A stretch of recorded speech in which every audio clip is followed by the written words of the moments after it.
அதிகாலை வேளை சூரிய உதயத்திற்கு முன்பாகவே பறவைகள் விழித்துக்கொண்டு பறக்க துவங்கும். கொஞ்சம் கோதுமையை மொட்டை மாடியில் தூவிவிட்டால் அந்த பறவைகள் வந்து சாப்பிடும்.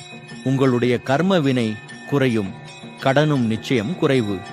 மதியம் முன்னோர்கள் வழிபாட்டை முடித்துவிட்டு கொஞ்சம் பச்சரிசி சாதத்தில் நெய் விட்டு பருப்பு சாதமாகவும் காகத்திற்கு வைக்கலாம். அப்படி இல்லை என்றால் எள்ளு சாதமாகவும் காகத்திற்கு வைக்கலாம். முன்னோர்களின் ஆசிர்வாதம் பரிபூரணமாக கிடைக்கும்.